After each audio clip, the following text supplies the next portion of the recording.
ఏంటి అసలు? మా 400 ఎకరాలు ఏదైతే భూమి ఉందో దాన్ని కబ్జా చేద్దామని రేవంత్ రెడ్డి ప్రభుత్వం చూస్తుంది.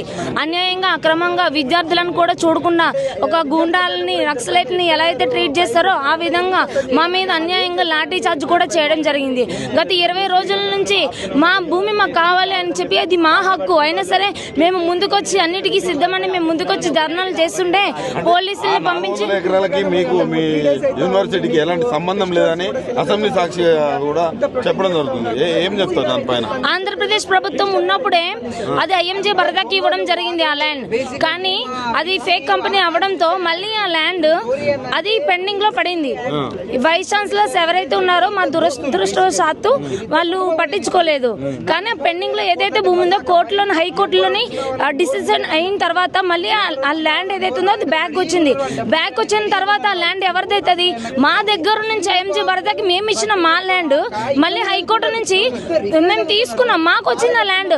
హైకోర్టు నుంచి తీర్పు వచ్చిన తర్వాత ఎవరిదైతుంది? అది మేము ఇచ్చినాం కాబట్టి మాకు వస్తుంది. అది తెలంగాణ ప్రభుత్వాన్ని ఎట్లయితుంది, కాంగ్రెస్ ప్రభుత్వాన్ని ఎట్లయితుంది? ఈ రోజు లాఠీ చార్జ్ జరిగినట్టుగా కూడా తెలుస్తుంది. ఎట్లా చూస్తారు దాన్ని? ఈ రోజు కూడా మేము సైట్ ని చూద్దామని పోయినాం. అక్కడ కబ్జా అయితే ఎక్కడైతుందో మష్రూమ్ రాక్స్ దగ్గర ఏరియాకి పోతుంటే చాలా మంది పోలీసులతో పంపించి లాఠీ చార్జ్ చేపించడం జరిగింది. అమ్మాయిలను కూడా చూడకుండా చాలా క్రూరంగా అసభ్యకరంగా బిహేవ్ చేయడం జరిగింది.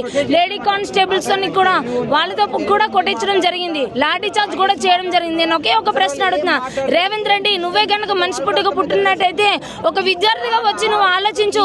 ఇక్కడికి వచ్చి చూడు ఎన్ని మూగజీవులు చనిపోతున్నాయో. ఇక్కడ 500 పైగానే ఇక్కడ జీవరాశులు ఉంటున్నాయి.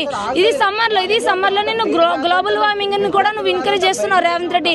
ఒక్కొక్కసారి వచ్చి నువ్వు చూడమని చెప్పి మేము ఈ సందర్భంగా డిమాండ్ చేస్తున్నాం. ఇక్కడ మూగజీవులు ఏం లేవు, ఓన్లీ పొలిటికల్ వాళ్ళు దాన్ని కబ్జా చేయడం కోసమే అక్కడ మూగజీవులు ఉన్నాయని క్రియేట్ చేస్తున్నారని అసెంబ్లీ సాక్షిగా మాట్లాడండి.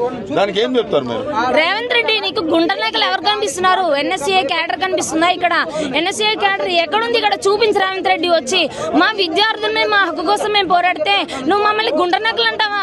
ఇక్కడ సింహాలు లేవు, పుల్లులు లేవు అంటున్నావు. మేము ఒక వీడియో రిలీజ్ చేసాం, అందులో జింకలు ఉన్నాయి. రేవంత్ రెడ్డి ఏంటి జింకలుంటే అది అడవి కాదా? జింకలుంటే అది ఫారెస్ట్ కాదా?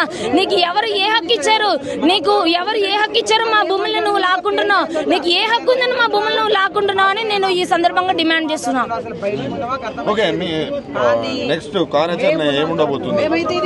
ఏదైతే 400 ఎకరాలను ఇప్పుడు డిఫారెస్టేషన్ చేస్తారో ఆ ఏరియా మొత్తం మాది.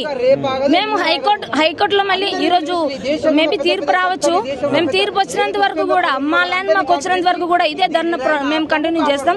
టీచర్స్ యూనియన్ కూడా టీచర్స్ కమ్యూనిటీ మొత్తం కూడా ఈ రోజు మాతో పాటు సపోర్ట్ గా వచ్చి అటు ధర్నా చేయడం జరిగింది. టీచర్స్ ని మాత్రం అలో చేశారు, విద్యార్థులను ఎవరిని అలో చేయలేదు. టీచర్స్ అందరూ వెళ్లి సైట్ విజిటింగ్ కూడా చేశారు. వాళ్ళు వచ్చిన తర్వాత వాళ్ళ బాధను చెప్పుకుంటుంటే చాలా బాధ అనిపిస్తుంది. ఒక్కొక్క మూగజీవులని ప్రాణాలు కోల్పోయి ఇంత సమ్మర్ లో వాటర్ లో బిక్కుమంటూ అక్కడ చనిపోయి ఉన్న చాలా జీవరాశులు.